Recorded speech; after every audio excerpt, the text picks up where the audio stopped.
Šodien es gribu jums parādīt, kādu es esmu uztaisījis cāļu māju, un gribētu dzirdēt arī ieteikumus no tiem, kas ir audzējuši cāļus.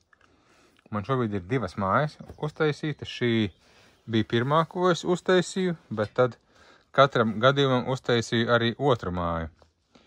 Tātad šai mājai ir koncepts tāds, ka viņi atrodas siltumnīcā. Un siltumnīcā ir divas lūkas, kas atcerās laikam sākot no +25 grādi un uz augšu. Un šī mājiņa ir 1,50 m x 2,40 m garumā un augstumā 60 cm. Šis te modulis man ir no vistu traktora, no modulārās mājas, kas ir priekš dēja vistām. Man tā vistu māja lielā, tā, kas būs ārā, tā sastāv no 3 moduļiem šādiem un jumtiņa. Un ziemā tā mājiņa būs arī šeit. Tātad tie 3 moduļi būs siltumnīcā, un ziemā tā būs māja vistām. Bet šobrīd vēl ir jātiek galā ar cāļiem, kas jau būs drīzumā. Un mēs saņemsim cāļus 2 nedēļas vecus.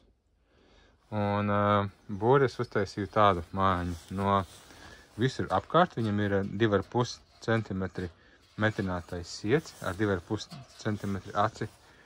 Un augšā tādi 3 paneļi, kas pieāķējas klāt ar šādiem te āķīšiem. Un visapkārt viņam ir plēve, aptinu uz riņķi vienkārši plēvi, un tam vienam modulim es arī aptinu to vienu no vākiem ar plēvi arī, lai viņiem ir aizvērš un siltums, bet ventilācija viss vaļā. Iekšā būs tur skaidrs un siens. Un par skaidrām arī uzreiz jautājums ir, vai der tikai lapu koku skaidrs, vai skuju kokus skaidrs arī der, jo es skatos, ka tās lapu koku skaidrs vispār ir deficīts. Un varbūt varat padalīties ar informāciju, kur jūs iegādājaties lapu skaidrs. Lapu koku skaidrs, nevis lapu skaidrs. Jā, un aizmugurē vēl es uzliku šādu melno plēvi. Geotekstilu viņš ir gan apakšā, gan arī pārkrās pāri. Un arī apakšā, protams, ir siets. Apakšā arī siets uz grīdas, viss ar sietu nolikts ir. Un pa vidu vēl viņi pārklājās. Tātad šī ir pirmā māja, kuru es biju domājis izmantot sākotnēji. Tagad aiziešu un parādīšu jums otro māju. Tā kā siltumnīca kalpos arī kā ziemas māja vistām, tad es arī ieroku šeit sietu iekšā, atraku, pieskrūvēju visu klāt un jāber cietiņš būs. Jāpliek apkārt visur.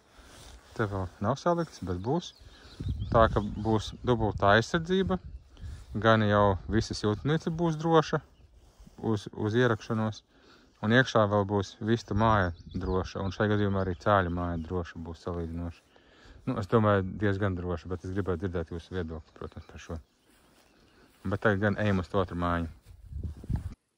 Un otrs variants ir vienkārša māja no skaidru plates. Uztaisīju, un te iekšā ir caurspīdīgs jumts, un cāļu māja ir iekšā. Un šīs cāļu mājas izmēri ir 1 m x 1,50 m. Un aizsardzības sistēma tāda pati kā tai.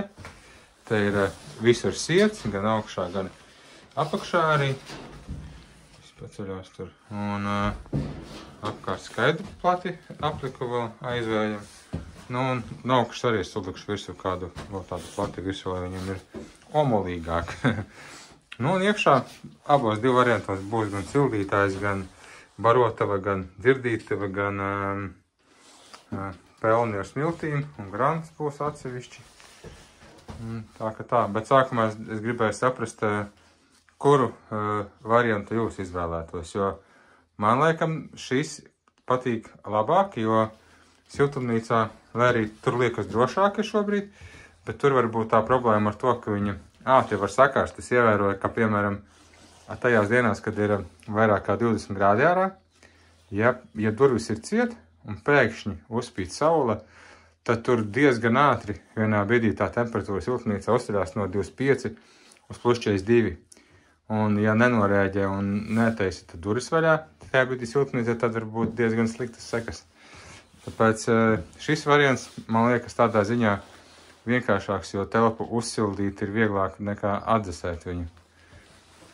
Tāda man ir doma. Tagad es gribu saprast, kuru no šiem variantiem izvēlēties, un tad varēsi jau turpināt iekārtot ar skaidām un visu pārējo aprīkojumu. Tā ka gaidīšu komentārus un ieteikumus, kuru vietu labāk izvēlēties un kur jūs ņemat lapu koku skaidas. Un vai var ņemt arī skuju koku skaidas. Labi, tas arī viss pagaidām.